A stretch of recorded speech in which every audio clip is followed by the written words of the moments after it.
The latest dietary guidelines, the 2015 guidelines won't be out probably until January 2016, have a chapter on food components to reduce, but when they say things like reduce intake of solid fats, major sources of saturated and trans fatty acids, what does that mean in terms of which foods to reduce?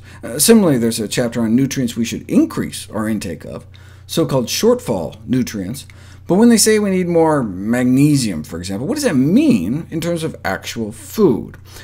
Let's look at 20 different types of foods to see, based on the federal guideline criteria, which foods are the healthiest and which foods are the least healthy. To illustrate, I'll use traffic light labeling like the UK signpost system, which assigns colors for like green meaning go, yellow or amber meaning caution, and red meaning stop, and think before you put it in your mouth. Added sugars is easy. Anyone could have guessed sweets and soda, but there's often surprising levels even in savory snack foods, like Ritz crackers, which I'm using as my snack example. The top 5 offenders are basically soda, donuts, Kool-Aid, ice cream, and candy. Next is caloric density, calories per serving, where oils join dessert and processed snack foods as the worst, though one cannot consider eggs, fish, nuts and seeds, poultry, other meat, or soda to be low-calorie foods. The top 5 sources of calories in the American diet are basically desserts, bread, chicken, soda, and pizza. Can you guess where cholesterol is found? Desserts, dairy, eggs, fish, chicken, and other meat.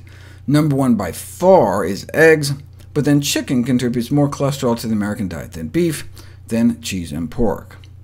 Here are the foods high in saturated fat, coming from dairy, dairy donuts, dairy chicken. Salt levels, highest in lunch meat and snack foods, but Americans get most of their sodium from bread, chicken, and pizza.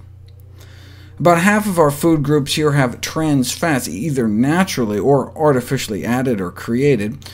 Cakes, cookies, crackers, pies, and donuts, number 1, then animal products, margarine, French fries, chips, and microwave popcorn.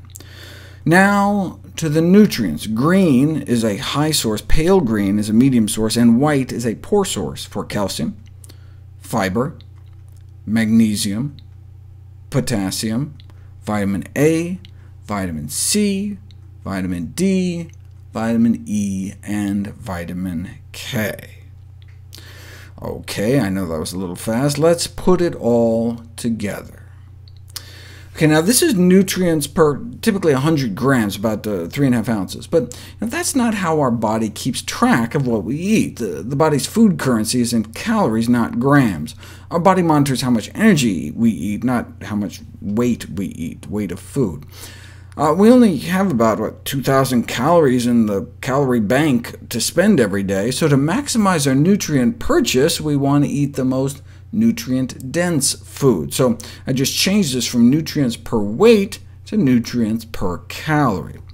The foods are just listed here in alphabetical order to look for trends, so we can kind of rank them based on these scores from best to worst.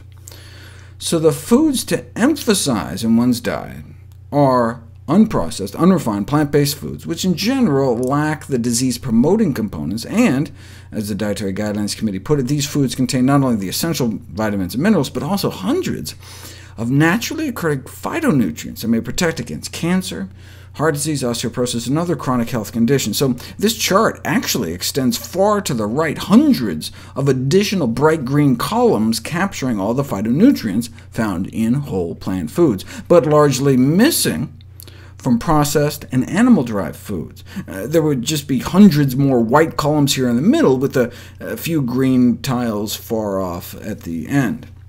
And the lack of disease-preventing compounds may be compounded by the presence of disease-promoting compounds. So that's why people eating more plant-based tend to end up eating a more nutrient-dense dietary pattern, closer to the current federal dietary guidelines. And the more plant-based we get, apparently, the better.